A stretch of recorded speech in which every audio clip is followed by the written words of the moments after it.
ஓம் முருகா போற்றி. ஓம் சரவண பவ. என் அன்பு குழந்தையே, உன்னுடைய வீட்டில் அதிர்ஷ்டம் எது தெரியுமா? நான் இப்போது கொடுத்திருக்கும் இந்த கோமாதா தான். இந்த கோமாதா தான் உன்னுடைய வீட்டின் அதிர்ஷ்டம். இந்த கோமாதாவை நீ எப்போது தொட்டாயோ அந்த நொடியே உன் வீட்டில் அதிர்ஷ்டம் நுழைந்து விட்டது. நீ விரும்பியது, நினைத்தது, கேட்டது, ஆசைப்பட்டது என ஒவ்வொன்றாக இனி நடக்கப் போகிறது. உன் வாழ்க்கையும் சுபிட்சமடகப் போகிறது.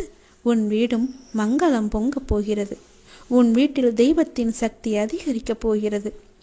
நீ எப்போது இந்த கோமாதாவை தொட்டு உள்ளே வந்தாயோ இந்த முருகனின் அருளால் நீயும் உன் இல்லமும் நன்றாகவே இருக்கும். சுபிட்சமடைவாய். இந்த பசுதான் உன் வீட்டின் அதிர்ஷ்டம். தொடாமல் போகாதே. தொட்டுவிட்டால் அடுத்த நொடியை நடக்கும் அதிர்ஷ்டத்தை நீயே உணர்வாய். எந்த நொடி நீ தொடுவாய் என்று அதிர்ஷ்டம் உன் வீட்டு வாசலில் காத்திருக்கிறது. நல்லது மட்டுமே நடக்கும் என்று உனக்காக காத்திருக்கிறது. உன் வீட்டில் சுப நிகழ்ச்சிகள் நடக்கப் போகின்றது. உன்னுடைய துன்பங்கள் எல்லாம் நீங்க போகின்றது. நீ நீண்ட நாட்களாக விரும்பிய காரியம் ஒன்று இந்த மாதத்திற்குள் உனக்கு நடந்தே தீரும்.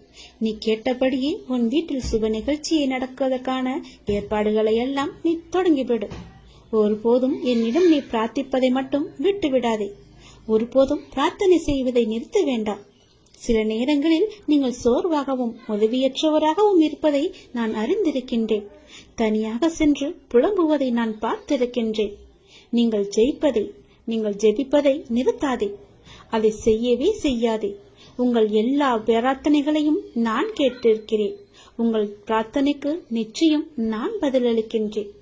எத்தனையோ துயரங்களை எல்லாம் நீ கடந்து வந்து விட்டாய். இனி வரக்கூடிய நாட்கள் உனக்கு பொற்காலமாக மாறப்போகிறது. நீ வாழவே கூடாது என்று நினைத்தவர்கள் பல பேர் இருக்கின்றார்கள். உன் அருகிலேயே இருக்கின்றார்கள். உனக்கு சுற்றார் உறவினர்கள் கூட அதில் ஏதோ ஒருவர் இருக்கின்றார் என்பதை நீ தெரிந்து கொள். அவர்களுக்கு முன்னால் நீ ஜெயித்து காமிக்க வேண்டாமா? நீ பேரொளி போல ஜொலித்து காமிக்க வேண்டாமா? மின்னலை போல நீ வெற்றிச்சமாக இருக்க வேண்டாமா? சந்தோஷமாக அவர்களுக்கு முன் நீ இருந்து காமி. நிச்சயம் அவர்களின் வயிற்றெரிச்சல் உன்னை நன்றாகவே வாழ வைக்கும். நீ சந்தோஷத்தில் துள்ளி குதிக்கப் போகிறாய். தலைகால் புரியாத அளவிற்கு சந்தோஷ மலையில் நீ நனையப் போகின்றாய். உனக்கு துணையாக உன் அப்பா நான் இருக்கும் போது நீ எதை தேடியும் யாரிடமும் சென்று கையேந்த வேண்டாம். எதற்காகவும் கையேந்த நான் உன்னை அனுமதிக்க மாட்டேன். இது என்னுடைய கட்டளை. எதுவாக இருந்தாலும், உனக்கு எது தேவையாக இருந்தாலும் என்னிடம் கேள். நானே உனக்கு தருகிறேன். என்னை எங்கும் நீ தேடி போக வேண்டாம். என் பக்தர்கள் இருக்கும் இடத்தில் எப்போதுமே நான் இருப்பேன். உன் கவலை கண்ணீருக்கும் ஒரு முற்றுப்புள்ளி நான் வைத்து விட்டேன். என் செல்வமே, உன் வலி வேதனை அனைத்தும் நான் அறிந்திருக்கின்றேன். உனக்கான நாளை உருவாக்கத்தான் நான் உன்னை இத்தனை நாட்கள் சோதித்து வந்தேன். உன் நம்பிக்கையும் பொறுமையும் எந்த அளவுக்கு உன்னிடம் இருக்கிறது என்று உன்னை சோதித்து பார்த்தேன். அந்த சோதனையில் நீ ஜெயித்து விட்டாய் நாங்கமே. தக்க விடியல் உனக்காக பிறக்கப் போகிறது. காத்திரு. நீ கேட்டபடியே அந்த விடியல் நல்லதாக மாறப்போகிறது. சந்தோஷமாகவே இருக்க போகிறது. உன் கஷ்டங்கள் எல்லாம் தீரப் போகிறது.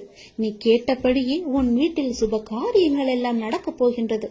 மன மகிழ்ச்சிகள் கூடி வரப்போகிறது. சந்தோஷம் பொங்கல் போல பொங்கி வழிய போகிறது. நீ நினைத்தது நடக்கும். ஜெயிப்பது வெற்றி உனக்கே கிடைக்கும். நிச்சயம் நான் உனக்கு அருகில் இருந்து உனக்கு தேவையான அனைத்தையும் நானே செய்து தருகிறேன். என்னை மட்டும் நீ மறந்து விடாதே. என் நாமத்தை எப்பொழுதும் நீ சொல்லிக் கொண்டே இரு. உனக்கான வெற்றி காலம் இது. இந்த உலகம் என்பது எல்லோருக்குமே சமம்தான். யாரும் இங்கே அனாதைகள் அல்ல. யாரும் இங்கே உற்றார் உணர்வுகள் இல்லாத தனியாக விடப்பட்ட நபர் அல்ல. எல்லோருக்குமே எல்லாமே இருக்கின்றது. யாரும் எதுவும் இல்லாமல் இங்கே இருக்கவில்லை. அவர்களுக்கு துணையாக நான் இருக்கிறேன். இந்த உலகத்தில் உயர்ந்தவர் தாழ்ந்தவர் என்று யாருமே கிடையாது. யாரும் ஏழையும் அல்ல, யாரும் பணக்காரரும் அல்ல. யாரும் உயர்ந்த ஜாதியும் அல்ல, யாரும் தாழ்ந்த ஜாதியும் அல்ல. யாரும் யாரை விடவும் உயர்ந்தவர் என்றோ தாழ்ந்தவர் என்றோ மதிப்பு மிக்கவர் என்றோ அறிவானவர் என்றோ அழகானவர் என்றோ உங்களையும் நீங்கள் மற்றவர்களையும் நினைக்க வேண்டாம். இந்த பூமியில் ஒவ்வொரு மனிதர்களுமே சிறப்புக்குரியவர்தான். அனைவருமே தத்தம் துறைகளில் சிறப்பானவர்களே. வெட்ட வெளியில் உச்சி வெயிலில் வியர்வை சிந்த நிலத்தில் உழைத்து களைப்பவர்கள் ஆணாக இருக்கட்டும் பெண்ணாக இருக்கட்டும், யாவருக்குமே எல்லோருக்குமே உள்ளதை போல் சுயமரியாதை, கோபம், வலி, மகிழ்ச்சி, பசி, உறக்கம், இழிச்சொல்லின் வலி, புறக்கணிப்பின் வலி போன்ற தனிமனித உணர்ச்சிகள் அத்தனையும் அனைவருக்குமே உண்டு. அவர்களும் மனிதர்கள்தான். உண்மையில் உயர்ந்தவர் தாழ்ந்தவர் என்று யாருமே இல்லை. சில வாய்ப்புகள்தான் யார் இந்த பொழுதில் அவசியமானவர் என்பதை நமக்கு புரிய வைக்கிறது. அந்த புரிதலை உணர்ந்து கொள்பவர்கள் மனித நேயத்துடனே நடந்து கொள்வர். மனிதநேயம் கொண்டவர்களாலேயே மக்களை திருப்திப்படுத்தும் சேவையை வழங்க முடியும். அவர்களே மரணித்தாலும் மனிதர்கள் மனங்களில் இடம் பிடித்து எப்போதும் அழியா புகழுடன் இருப்பார்கள்.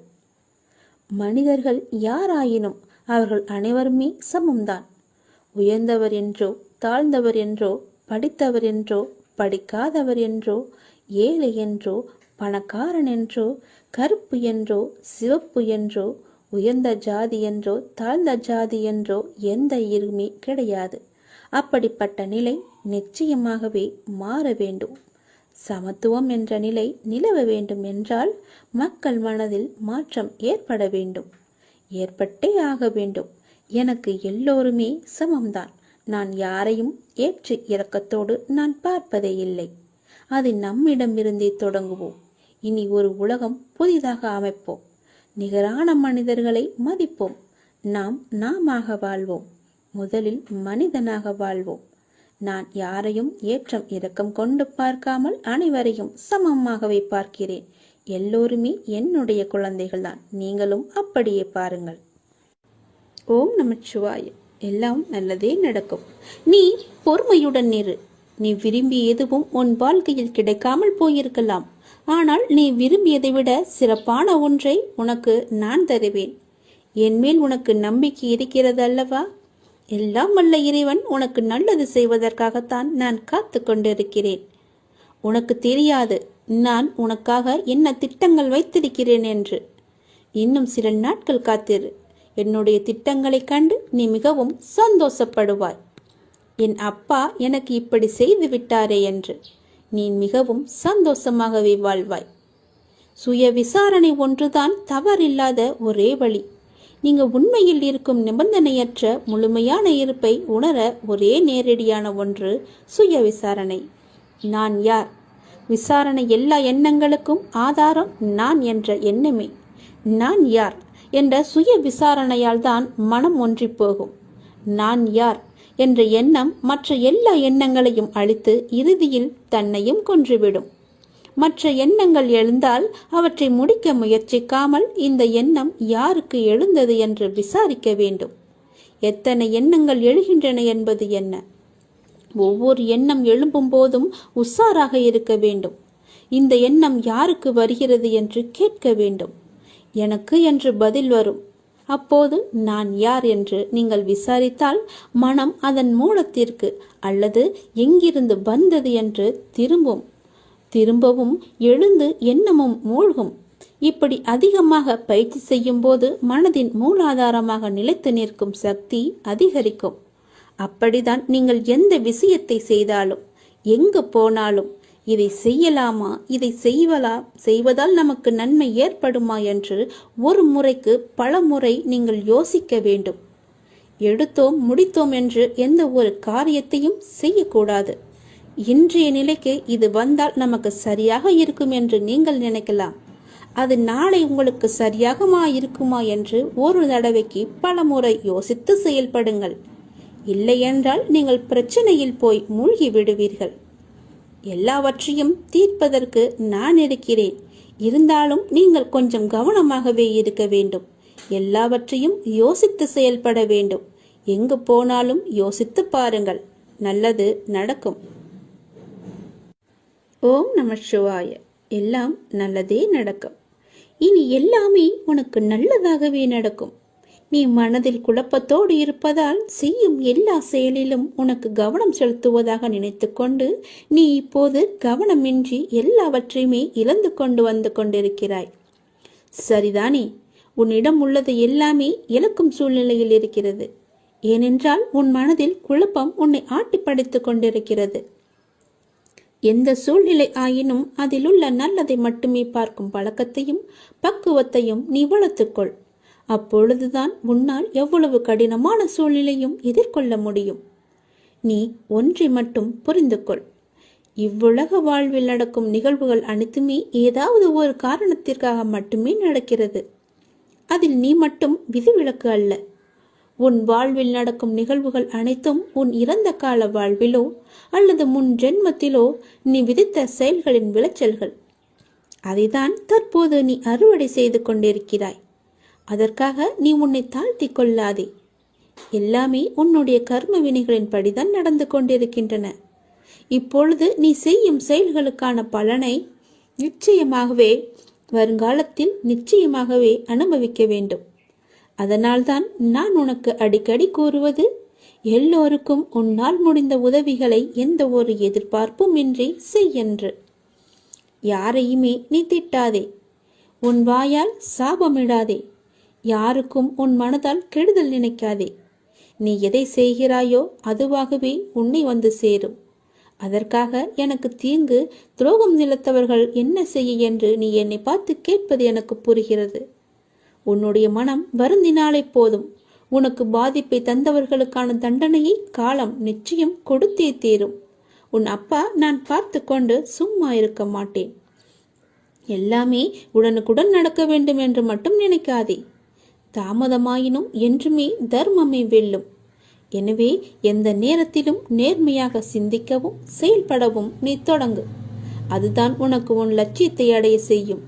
என் வார்த்தைகள் மீது நம்பிக்கை வை. உன் அப்பா செய்வது எல்லாமே உன்னுடைய நன்மைக்காகவே. இந்த சிவனின் வாக்கு என்றுமே பவைக்காது. சிவன் செய்தால் எல்லாம் நல்லதாகவே நடக்கும். உன் அப்பா நான், எல்லாவற்றையும் நானே பார்த்து கொள்கிறேன். வாழ்வில் உனக்கான தேடல் நிச்சயம் கிடைக்கும். அதற்காக உன்னுடனே நான் துணை நிற்பேன். நீ எதற்குமே கலங்காதே. உன் தேடல் எதுவோ அதை நோக்கி நீ பயணப்பட்டு கொண்டே இரு. என் துணை நிச்சயமாக உனக்கு இருக்கும். உன் கண்ணில் வடியும் கண்ணீரை துடைக்க நானே வருவேன். நானே உனக்கு துணையாக இருப்பேன். நீங்கள் சற்று திரும்பி பாருங்கள். உங்களை கஷ்டப்படுத்திய நாட்கள் எல்லாம் கற்றுக் கொடுத்த நாட்கள் என்று உங்களுக்கே தெரிய வரும். அத்தகைய அனுபவங்களை சேகரித்து வையுங்கள். இனி வரும் நாட்களில் எச்சரிக்கையோடு செயல்பட அதுவே உங்களுக்கு உதவியாக இருக்கும். கவலைப்படுவதற்கு காரணங்களை தேடாமல் ஒவ்வொரு நிகழ்விலும் உள்ள யதார்த்தத்தை எண்ணி மகிழ்ச்சியாக இருக்க பழகி கொள்ளுங்கள். எந்த சூழ்நிலையிலும் முயற்சியை மட்டும் கைவிடாதீர்கள். விதியின் பயனில்லை என்றாலும் முயற்சியின் பலன் கட்டாயம் உண்டு.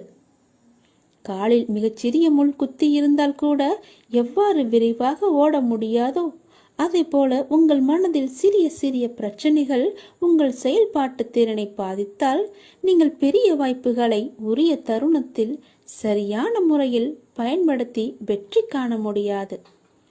எனவே சிறு பிரச்சனைகளுக்கு முக்கியத்துவம் தராமல் அப்பிரச்சனைகளுக்கு உடனுக்குடன் தீர்வு கண்டு நமது மனதை மிகவும் அமைதியான முறையில் வைத்துக்கொள்வது நமக்கு விரைவிலேயே வெற்றியை ஈட்டித் தரும். வாழ்க்கை முடிவற்ற சாத்தியங்கள் நிறைந்தது. நன்மைகளை அறுவடை செய்ய சரியான நேரத்தில் சரியானதை செய்யுங்கள். கடும் உழைப்பு என்பது ஒரு சந்தோஷம். அதை செய்து கொண்டே இருக்க வேண்டும்.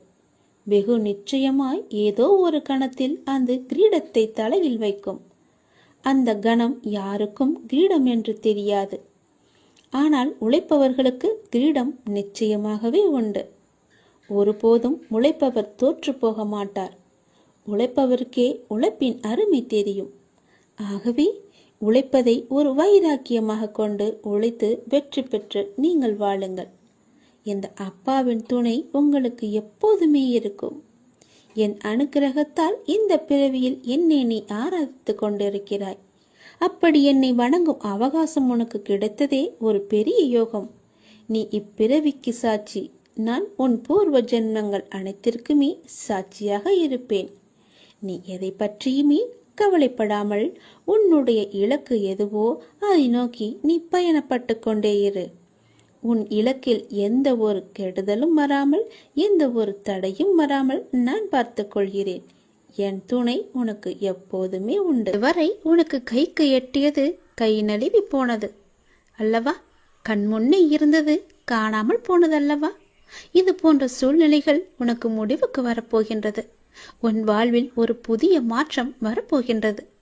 எது உனக்கு ராசி இல்லாத தினம் என்று மனதுக்குள் நினைத்தாயோ, அந்த ராசியான தினமாக அது மாறப்போகிறது. ஏற்கனவே நான் சொன்னபடி உனக்கான நல்வினைகள் செயல்பட ஆரம்பித்து விட்டன.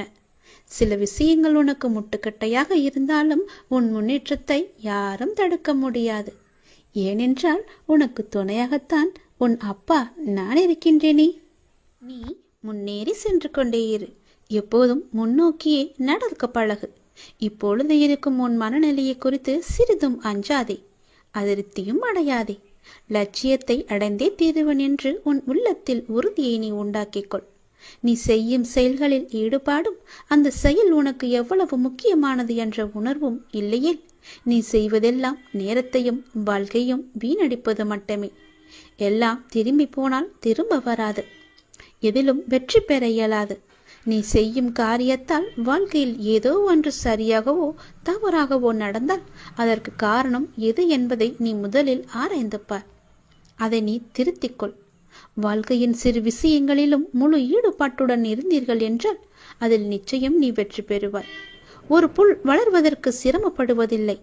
உடலில் உள்ள இரத்தமும் மற்றும் வெள்ளை அணுக்கள் உடல் முழுவதும் சுற்றி கொண்டிருப்பதற்கு அது சிரமப்படுவதில்லையே. பூக்கள் மலர்வதற்கு சிரமப்படுவதில்லையே. ஏனென்றால் அப்படித்தான் அவை வடிவமைக்கப்பட்டிருக்கிறது. படைப்பின் மகத்துவமே அதுதான். ஒவ்வொரு நொடியும் கஷ்டமான முயற்சிகளால் தான் படைப்புகள் நிகழ்ந்து கொண்டிருக்கின்றன. ஆனால் அவையெல்லாம் உனக்கு ஒரு பொருட்டாகவே தெரியவில்லையே. நீ படும் துயரங்களும் சிரமங்களும் தான் உனக்கு பெரிதாக தெரிகின்றது. இப்பொழுது இந்த உலகில் சிரமப்படாமல் எதுவுமே சாத்தியமாகாது. உன் கைக்கும் அது கிடைக்காது. சிரமப்பட்டுத்தான் ஆக வேண்டும். முயற்சி செய்து பார், நிச்சயம் கிடைக்கும். முதலில் எதுவும் சிரமமில்லை என்று நம்பு. நீ சிரமம் என்று சொல்வதற்கு காரணம் உன் மனதுதான். சிரமம் என்பதை நாம் கடந்தால்தான் லட்சியத்தை நம்மால் அடைய முடியும். மாபெரும் படைப்புகளை உருவாக்க நல்ல உணர்வுகளும் அபரிமிதமான மகிழ்ச்சியான மனநிலையும் மட்டும் இருந்தால் போதும். அதை உனக்குள்ளே நீ வளர்த்துக்கொள். உனக்கு நிச்சயம் வெற்றி கிடைக்கும். நான் என்றுமே உனக்கு துணையாக மட்டுமே இருப்பேன். நம்பிக்கையோடு உன்னுடைய கடமை எது என்று உனக்கு தோன்றுகிறதோ அந்த கடமையை நீ தவறாமல் செய்து கொண்டு வா. அந்த கடமையிலிருந்து நீ பின்வாங்காதே. ஏனென்றால் அது உனக்கென்று படைக்கப்பட்ட கடமைகள். உன் கடமையை நீதான் செய்ய வேண்டும். அதை யாருக்கும் விட்டு கொடுத்து விடாதே. அதிலிருந்து உன் கர்மாக்கள் கழிய போகின்றது. வாழ்க்கையில் நீ சாதனை படைக்கத்தான் நீ பிறந்திருக்கின்றாய். அதை முதலில் நீ நம்ப வேண்டும். அதன்படியே நீ முயற்சி செய்ய வேண்டும். நாம் கண்டிப்பாக வெற்றி பெறுவோம் என்ற தன்னம்பிக்கை, நம்பிக்கை, பொறுமை எல்லாமே உனக்குள்ளே வேண்டும். ஆகவே அனைத்தையும் சமநிலையில் நீ ஏற்க உன்னுடைய மனதை நீ தயார் நிலையில் வைத்துக்கொள். எத்தனையோ முறை முயற்சி செய்துவிட்டேன், அது என் கைக்கு கிடைக்கவில்லை. எத்தனையோ முறை அது என் கை நழுவி போய்விட்டது. என் கண் முன்னே கைக்கு எட்ட தூரத்தில் இருந்தாலும் அது என் கைக்கு கிடைக்கவில்லை என்ற பல சூழ்நிலைகளில் நீ தவறான முடிவுகளை எல்லாம் எடுத்து வந்தாய். இனி அது நடக்காது. இதுவரை உனக்கு கைக்கு எட்டியது கை நழுவி போனது எல்லாம், உன் கண் முன்னே இருந்தது காணாமல் போனது எல்லாம் இப்போது உன் கைக்கு வரப்போகிறது. உன் கைக்கு எட்டப் போகிறது. எல்லாமே ஒரு முடிவுக்கு வரப்போகிறது. உன் வாழ்வில் பல நல்ல நல்ல மாற்றங்கள், புதிய புதிய மாற்றங்கள் எல்லாம் வரப்போகிறது. உனக்கு ராசி இல்லாதது என நினைத்த ஒன்று இப்போது அதுவே உனக்கு ராசியாகி எல்லாவற்றையுமே உனக்கு ஜெயித்து தரப்போகிறது. ஏற்கனவே நான் சொன்னபடி உனக்கான நல்வினைகள் எல்லாம் செயல்பட ஆரம்பித்து விட்டன. சில விஷயங்கள் உனக்கு முட்டுக்கட்டையாக இருந்தாலும் உன் முன்னேற்றத்தை யாரும் தடுக்க முடியாது. ஏனென்றால் அந்த முட்டுக்கட்டைகளை எல்லாம் உன்னுடைய அப்பா நான் அதை தடுத்து எறிந்து விட்டேன், தகர்த்தெறிந்து விட்டேன். நீ கவலையின்றி சந்தோஷமாக எல்லாவற்றையுமே செய்து கொண்டு முன்னோக்கி சென்று கொண்டே இரு. உனக்கு வெற்றி என்ற கிரீடத்தை நான் சூட்டி மகிழ்கின்றேன். நிச்சயம் அதை நீயும் பெற்று ஆனந்த கண்ணீர் வடிக்கப் போகின்றாய். உனக்கானதை நான் எடுத்து வைத்து விட்டேன். அது உன்னிடத்தில் சேரும் நாளையும் நான் குறித்து விட்டேன். சந்தோஷமாகவே அதை நீ பெற்றுக்கொள். இழந்த உன் மதிப்பை மீண்டும் பெறப்போகின்றாய். என்னுடைய துணை உனக்கு உண்டு, அதை நீ மறந்து விடாதே. நீ மீண்டு எழும் நாள் அற்புதமான காலமாக இருக்க போகிறது. நாம் கடவுளை வணங்கும் போது நம் கண்களில் இருந்து கண்ணீர் வந்தால் என்ன பொருள் தெரியுமா? இதுதான் தெய்வீக ரகசியம். இந்த தெய்வீக ரகசியத்தை நாம் தெரிந்து கொண்டால் நம் மனம் சாந்தியடையும். பெரும்பாலும் நம் மன சோர்வடைந்து அல்லது அமைதியற்ற நிலையில் இருக்கும்போது நாம் கடவுளை நினைவில் கொள்கின்றோம் இல்லையா? அல்லது கோவிலுக்கு செல்ல நாம் முயற்சிக்கின்றோம். கடவுளை வணங்கும் போதோ அல்லது கோயிலுக்கு செல்லும் போதோ ஒரு விதமான மன அமைதியை நாம் உணர்கின்றோம். அதனால்தான் சிலர் பெரும்பாலும் கோவிலுக்கு செல்ல விரும்புகிறார்கள். மனம் சோர்வடையும் போது, கலக்கமாக இருக்கும் போது கோவிலுக்கு சென்று மனதை அமைதிப்படுத்துகின்றார்கள். உங்களுக்கு பிடித்த கடவுளை நீங்கள் வணங்கும் போது எப்போதாவது உங்கள் கண்களில் இருந்து கண்ணீர் வரும். இதனுடைய பொருள் என்ன என்பது உனக்கு தெரியுமா? தெரிந்து கொள்ளலாம், அறிந்து கொள்ளுங்கள். கடவுளின் வழிபாட்டும் போது கண்களில் இருந்து கண்ணீர் வந்தால் கடவுளின் தெய்வீக சக்தி ஏதோ ஒரு குறிப்பை நமக்கு உணர்த்துகிறது என்று நாம் அறிந்து கொள்ள வேண்டும். கடவுள் உங்களுக்கு ஒன்று குறிப்பை கொடுக்கிறார் என்று நீங்கள் பொருள் கொள்ள வேண்டும். நீங்கள் அவற்றை புரிந்து கொண்டால் உங்கள் பிரச்சனைகள் எல்லாமே நீங்கிவிடும் என்றும் உங்கள் வேண்டுதலை கடவுள் ஏற்றுக்கொண்டதாகவும் அர்த்தமாகும். இதுதான் கடவுள் உங்களுக்கு முழு ஆசியையும் கொடுப்பதாகவே அர்த்தமாக கொள்கிறது. கடவுளின் அனுகிரகம் உங்களுக்கு கிடைத்துவிட்டால், உங்கள் வேண்டுதல் அவர்கள் செவிகளில் கேட்டுவிட்டால், உங்களுடைய வேண்டுதலுக்கு பலனை நிச்சயம் அவர் தருவார் என்பதற்கான அறிகுறியாக உன் கண்களில் இருந்து அவரே அந்த கண்ணீரை வரவழைக்கின்றார். தீபாராதனை காட்டும் போதோ அல்லது கடவுளின் உருவத்தை பார்க்கும் போதோ உனக்கே தெரியாமல், உன்னை அறியாமல் கண்களை திறந்திருக்கும் போதோ அல்லது கண்ணை மூடிக்கொண்டிருக்கும் போதோ உன் கண்களில் இருந்து தண்ணீர் வருகிறது என்றால் நீ வந்ததை அவர் ஏற்றுக்கொண்டார் என்ற அர்த்தம். உன்னை பார்ப்பதற்காகவே அவர் வெகு நாட்களாக காத்திருந்தார். உனக்கான பதிலை சொல்வதற்காகத்தான் அவர் காத்திருந்தார் என்றும், உனக்கு ஆசி வழங்கவே அவர் காத்திருந்தார் என்றும் அர்த்தமாகும். உங்கள் கண்ணீரிலிருந்து கண்ணீர் வந்தால் உங்கள் வழிபாடு மிகவுமே வெற்றிகரமாக முடிந்துவிடும் என்று அர்த்தம். நீ எதை வேண்டி செல்கின்றாயோ அது நிச்சயம் வெற்றியில் முடியும். இப்போது உங்கள் பிரச்சனைகள் அனைத்தும் நீங்கி உங்கள் ஆசைகள் நிறைவேறும் என்றும் கடவுள் உங்களுக்கு ஆசீர்வதிப்பதற்காக ஒரு சின்ன அறிகுறியாக உங்கள் கண்களிலிருந்து கண்ணீர் மலை மலையாக வரும். ஒரு சொட்டு கண்ணீர் வந்தாலும் அதற்கான அறிகுறிதான் அது. கவலைப்படாதீர்கள். கடவுள் எப்பொழுதும் நம் கூடவே இருப்பதற்கு ஒரு சின்ன எளிய பரிகாரம். எப்பொழுதெல்லாம் உங்கள் மனம் பாரமாக இருக்கின்றதோ, உங்கள் பிரச்சனையை தீர்க்க முடியாதது என்று நினைக்கிறீர்களோ, உங்கள் குழப்பங்கள் அதிகமாக இருக்கின்றதோ, அப்பொழுதெல்லாம் உங்கள் விருப்பமான கோவிலுக்கு சென்று அந்த பகவானை நினைத்து ஒரே ஒரு தீபம் ஏற்றி வழிபட்டு அவருக்கு முன்னால் மண்டியிட்டு கையேந்தி நில்லுங்கள். நீங்கள் அந்த தெய்வீகத்தை உணர்ந்து கொண்டால் உங்கள் பிரச்சனைகள் எல்லாம் நீங்கிவிடும் என்றும் உங்கள் வேண்டுதலை கடவுள் ஏற்றுக்கொண்டதாகவும் அர்த்தமாகும். உங்கள் கண்களிலிருந்து கண்ணீர் வந்தால் உங்கள் வழிபாடு நிச்சயம் வெற்றியில் முடியும். தெய்வீக தன்மையுடன் உங்கள் வீட்டை வந்து அடைந்து அதற்கான முயற்சியை செய்யுங்கள். நீ செய்யும் ஒவ்வொரு செயலிலும் ஓம் சரவண பவ என்ற மந்திரம் எப்பொழுதும் ஒலித்து கொண்டு இருக்கட்டும். என்னுடைய அருளும் ஆசையும் எப்போதும் உனக்கு துணை இருக்கும். உனது எண்ணங்கள் அனைத்தும் தவறாக நடக்கின்றதே, என்ன செய்வது என்று நீ யோசிக்காதே. அனைத்தும் மாறப்போகின்றது. நீ எதிலும் நிதானமாக யோசித்து செயல்பட்டாயானால் நிச்சயம் அனைத்துமே மாறும். அவசரப்படாதே. நிச்சயம் உனக்கு வெற்றி மட்டுமே கிட்டும். உன் வாழ்க்கையில் நடக்கின்ற யாவுமே உன் கர்ம வினைகளின் படிதான் நடந்து கொண்டிருக்கின்றன. அப்படி இருக்கையில் நீ துயரங்களை எதிர்கொண்டுதானே ஆக வேண்டும். உன் கர்மாக்களை பற்றி நீ பயப்படாதே. அதற்குத்தான் நான் இருக்கின்றேனே. உன் கர்ம பந்தத்திலிருந்து விரிந்து விடுபட உன்னால் முடிந்த அளவு பிறருக்கு நன்மையை செய். உன்னிடம் உதவிக்கு வருபவர்களை நீ உதாசீனப்படுத்தாதே. உன்னால் எவ்வளவு முடியுமோ அவ்வளவு உதவி செய். முடியாவிட்டால் அவர்களை புண்படுத்தி அனுப்பாதே. உன்னால் முடிந்த உதவியை நீ அவர்களுக்கு செய். அந்த தர்மமே உன்னை இக்கட்டான சூழ்நிலையிலிருந்து உன்னை நிச்சயம் காக்கும். உன் கர்ம வினைகளிலிருந்தும் அது உன்னை காப்பாற்றும்.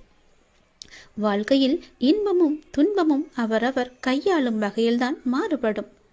இன்பத்தை சந்தோஷமாக அனுபவிக்க வேண்டும். துன்பம் வந்தால் சோர்ந்து போகக்கூடாது. துன்பத்தையும் இன்பமாக ஏற்று நாம் வாழ பழகி கொண்டால் அந்த துன்பம் நம்மை கண்டு அஞ்சி ஓடிவிடும். மற்றவர்கள் எல்லாரும் நிம்மதியாக சந்தோஷத்துடன் வாழ்வதாகவும் நீ மட்டுமே துயரங்களை எதிர்கொள்வதாகவும் புலம்பிக் கொண்டிருக்கின்றாய். அது தவறு. எல்லோருக்கும் அவரவர் வாழ்க்கையில் எல்லா விதமான துன்பங்களும் இன்பங்களும் வந்து கொண்டுதான் இருக்கின்றன. எல்லாம் கலந்துதான் இருக்கும். அதுதான் வாழ்க்கையும். அந்த உண்மையை நீ புரிந்து கொள். அவரவர் வாழ்க்கையின் உள்ளே சென்று பார்த்தால்தான் என்னென்ன துயரங்களை அவர்கள் சுமந்து கொண்டு இருக்கிறார்கள் என்ற உண்மை உனக்கு புரிய வரும். எட்டி இருந்து பார்த்தால் எல்லாமே அழகாகத்தான் தெரியும். நிலாவும் அப்படித்தான். தூரம் இருந்து பார்க்கும் வரைதான் அது அழகான வட்ட வடிவம். உள்ளே சென்று அருகே சென்று பார்த்தால்தான் தெரியும் அதற்குள்ளே எத்தனை மேடு பள்ளங்கள். அதுபோலத்தான் ஒவ்வொரு வாழ்க்கையிலும் எல்லோருடைய வாழ்விலும் மேடு பள்ளங்கள் இருந்து கொண்டுதான் இருக்கும். வெளி உலகத்திற்கு அவர்கள் நன்றாக இருப்பது போல் தோன்றலாம். அதனால் யாரை பற்றியும் யாருடனும் உன்னுடன் ஒப்பிட்டு பார்க்காதே. உனக்கென்று விதிக்கப்பட்டதுதான் உன்னை வந்து சேரும். அவர்களுக்கென்று விதிக்கப்பட்டது அவர்களை வந்து சேரும். அது இன்பமானாலும் சரி, துன்பமானாலும் சரி, எல்லாவற்றையும் அனுபவிக்க வேண்டியது அவரவருடைய பொறுப்பு. அவரவருக்கு என்று எது விதிக்கப்பட்டதோ அது கண்டிப்பாக நடந்தே தேரும். அதனால் உன் மனதை போட்டு தேவையில்லாமல் நீ குழப்பிக் கொள்ளாதே. நிச்சயம் உனக்கு பல நன்மைகள் காத்திருக்கின்றன. யார் கைவிட்டாலும் என்னை நம்பி வந்த உன்னை நான் கைவிடவே மாட்டேன். பொறுமையையும் நம்பிக்கையையும் எந்த சூழ்நிலையிலும் நீ கைவிட்டு விடாதே. உன்னை விட்டு யார் விலகினாலும் நீ கவலைப்படாதே. எல்லாம் நன்மைக்கே என்று நீ எடுத்துக்கொள்ள பழகிக்கொள். அப்பொழுதுதான் எல்லாவற்றையும் சாதாரணமாக எடுத்துக்கொண்டு அடுத்தபடி எது என்று முன்னோக்கி உன்னால் செல்ல முடியும். நீங்கள் மென்மேலும் வளர்ச்சியடைந்து வாழ்வில் வெற்றி பெறப் போகின்றாய். அது கண்டிப்பாகவே நடக்கும். உனது வாழ்க்கை எல்லா செல்வ வளங்களையும் பெற்று மகிழ்ச்சியாகவே மாறப்போகிறது. உன்னுடைய வாழ்க்கையில் பல அழகிய வண்ண வண்ண பூக்கள் எல்லாம் பூத்து குலுங்க போகின்றது. நிச்சயம் அது நடக்கும். இவை அனைத்தையுமே உன்னை வந்து சேரும்படி நான் அமைத்து தருகின்றேன். என் பரிபூரண அருளும் ஆசியும் அன்பும் உனக்கு வேண்டுமென்றால் நான் சொல்வது போலவே நீ செய். உன்னை உன் லட்சியங்களில் வெற்றியடையும்படி நான் உனக்கு துணை இருப்பேன். என் வார்த்தைகளை நீ நம்பினால், அப்பா சொல்வது எல்லாமே உன்னுடைய நன்மைக்கு தான் என்று நீ நம்பினால், கண்டிப்பாகவே நான் சொன்னதை நீ செய்வாய். நான் சொல்வதை நீ கண் குளிர பார்ப்பாய், காது குளிர நீ கேட்பாய். உன் வாழ்வில் பல நல்ல மாற்றங்களை கொண்டு வருவதற்கே நான் இருக்கின்றேன் என்பதை நீ முழுமையாக நம்பு. உனக்கு எப்பேற்பட்ட இக்கட்டான சூழ்நிலை வந்தாலும் நான் இருக்கிறேன் என்பதை மட்டும் நீ மறந்து விடாதே. உனது எண்ணங்கள் அனைத்தும் தவறாக போய்கொண்டிருக்கிறது. அது மாயை என்ற வலையில் சிக்கிக்கொண்டு தவித்து கொண்டிருக்கிறது. உன்னை காப்பாற்றவே நான் இப்போது வந்திருக்கிறேன். நான் உனக்காக அவதரித்தவன். அனைத்தும் மாறப்போகிறது. எதிலும் நிதானமாக மட்டும் யோசித்து நீ செயல்படு. எது செய்தாலும் என்னிடம் சொல்லிவிட்டு செயல்படு. உனக்கு நல்லதாக நான் அதை மாற்றி காமிக்கின்றேன். எந்த கர்மா உன்னை நெருங்காமல் நான் பார்த்து கொள்கிறேன். எப்பொழுதும் எனக்கு துணையாக நீங்கள் இருங்கள் அப்பா என்று எப்போது என்னிடம் வந்தாயோ அந்த நொடி முதலே உனக்கான நல்லதுகளை செய்ய நான் ஆரம்பித்து விட்டேன். எது நடந்தாலும் நான் பார்த்து கொள்கிறேன். நீ தைரியமாக இரு.